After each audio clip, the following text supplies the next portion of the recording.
Olá, meu irmão, minha irmã, seja bem-vindo, seja bem-vinda a esse espaço de reflexão.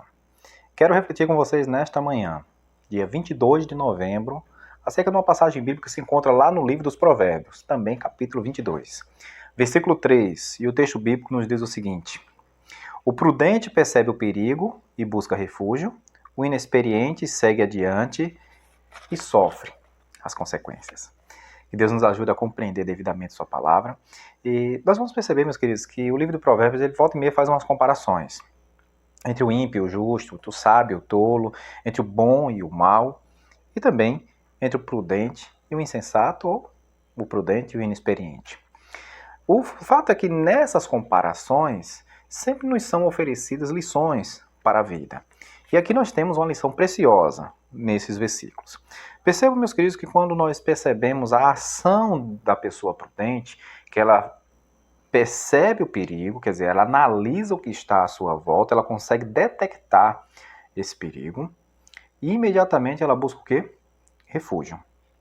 Hoje parece que algumas pessoas não conseguem mais analisar o resultado das suas decisões, não conseguem perceber mais o que está favorável e o que não está favorável. E se esquecem que decisões que tomamos hoje podem nos afetar a curto prazo, a médio prazo e também a longo prazo. E aí ficaríamos não mais na categoria do prudente, mas sim na categoria do inexperiente ou do insensato, que não avalia devidamente as suas ações e acaba amargando consequências danosas para as suas decisões, para as decisões que tomaram. Eu estava esses dias lembrando de um colega que, na sua época de juventude, veja, ele tinha em casa uma esposa que estava gestante, uma criança pequena, ainda de colo, ainda esse pessoal que realmente tem filhos na escadinha, que a gente chama de escadinha, né, um atrás do outro, né, e a esposa dele estava nessa situação. No trabalho, ele e alguns colegas se envolveram numa situação em que não foi prudente em relação à atuação profissional. Moral da história, os colegas desse senhor, né, desse irmão, foram demitidos. Ele, na sua inexperiência, na sua imprudência, disse: se meus amigos não ficarem, eu também não fico. Qual foi o resultado disso? Ele foi demitido. Então, a gente vai perceber que essa atitude, essa impulsividade imediata, gerou um prejuízo para ele de curto, médio e longo prazo. Por quê? Ele ficou anos desempregado. E aí, tenta imaginar, uma criança pequena, a sua outra filha nasceu, e aí a situação financeira da família ficou muito comprometida. Por mais que tivesse a ajuda dos parentes, mas não é a mesma coisa do que você ter o seu salário, de você ter o seu rendimento, de você manter a sua casa. Hoje ele conta essa experiência, ou melhor, ele contava essa experiência, porque ele já partiu para a glória, com o resultado de algo que ele teve que aprender a duras penas. E aí a gente vai perceber o que faltou naquele momento. Faltou ele analisar o cenário. Faltou ele analisar o que a sua vida, as consequências da sua decisão. Por mais que ele passasse um mês desempregado, ele tinha contas para pagar. Ele tinha filhos, né, para sustentar, tinha esposa para manter em casa, a esposa numa situação difícil, né? Meus queridos, a gente precisa entender que essa avaliação da vida, claro, a avaliação devida da vida é o que vai nos tornar pessoas prudentes. E aí eu faço uma pergunta: como é que nós avaliamos os nossos passos? Como é que nós estamos avaliando as nossas decisões? Todas as decisões, como eu disse, elas têm consequências de curto, médio e longo prazo. Eu lembro também de uma história que o pastor Caio Fábio, na época, já há muito tempo, né, ele compartilhou em um livro. Ele disse que estava com uma conferência, ele tinha sido convidado para uma conferência, e que nas vésperas da conferência teve um desconforto intestinal, um desarranjo intestinal, a tal ponto que, ao procurar o médico, ele foi proibido de viajar. Aí ele disse: não posso, eu tenho um compromisso. E aí ele fez: eu tenho orado para que Deus tenha curado as pessoas, para que Deus faça milagre na vida das pessoas. Será que eu não posso fazer isso também na minha vida? Então ele foi lá e confiou.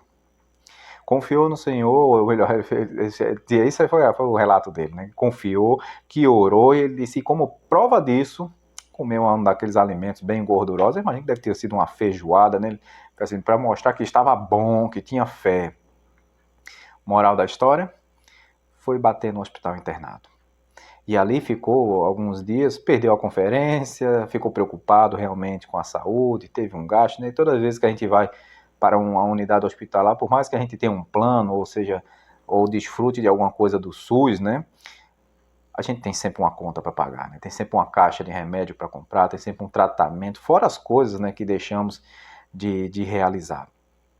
Outra ocasião, alguns jovens que haviam passado num curso de medicina, eles participando daquela calorada, aquela festa, né, perderam o controle, beberam todas e tiveram algumas atitudes que foram tão sérias que eles foram expulsos do curso. Quer dizer, eles nem começaram o curso e já foram expulsos do curso. Perceba como essa decisão colocou por água abaixo, aquelas atitudes, né, colocaram por água abaixo todo o esforço para entrar no curso de medicina, que a gente sabe que em todo o país é muito concorrido, comprometeu o futuro deles, né, pelo menos naquele período, né, que estariam cursando aí para se preparar para uma profissão, e aí teriam que recomeçar tudo de novo. Então vem toda uma nova preparação, todo um novo desgaste, né, para se passar no vestibular para um curso de medicina. Por quê? Porque inventaram de, numa calorada, não medir as consequências dos seus atos. A Bíblia ela nos ensina que nós devemos ser corajosos. Mas aí eu gosto muito de uma aplicação do Aristóteles, né, do filósofo Aristóteles, quando ele fala sobre a justa medida. E ele fala sobre uma coisa chamada coragem. Diz que coragem é uma virtude que fica no meio termo entre dois extremos. De um lado nós temos a temeridade e do outro lado nós temos a covardia. E entre elas temos a coragem. A virtude está justamente no meio termo, é como ele explica. Porque a temeridade, como nós dizemos aqui no bom e velho nordestino, né, o camarada que é afoito, ele não mede as consequências dos seus atos.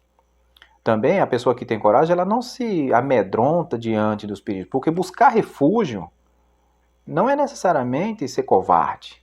Buscar refúgio está associado com a sabedoria. Perceber o momento de agir com mais cautela não é covardia, é o uso da sabedoria. É preciso coragem para isso, né? Coragem e sabedoria. E quando nós olhamos, meus queridos, para o cenário que nós temos hoje, tanto político como econômico, nós precisamos saber avaliar os nossos passos. Precisamos saber avaliar as nossas decisões, para que as consequências geradas dessas decisões, né, dessas atitudes que tomamos hoje, elas não nos afetem negativamente no futuro. Então, o que nós precisamos para hoje? Precisamos aprender a contar os nossos dias, como disse lá o salmista. Precisamos aprender a avaliar as nossas ações e perceber, antecipar quais serão os resultados que elas oferecerão. Podemos ser surpreendidos por infortúnios? Sim. Mas isso não nos dá o direito de tomarmos decisões à torto e à direito, né, como diz lá no adágio popular, sem pensar nas consequências. O tempo não é mais para isso. Então a palavra de ordem para hoje é: seja prudente. Avalie os seus passos, avalie as suas decisões. Perceba se a forma como nós estamos agindo está somando positivamente para o nosso futuro ou se está agregando valores negativos para amargarmos consequências danosas mais à frente. Meu irmão, minha irmã, siga em frente com o Senhor. Busque refúgio na palavra de Deus e seja prudente em todas as circunstâncias. Essa é a nossa palavra nessa manhã. Que Deus abençoe a sua vida, em nome de Jesus. Amém.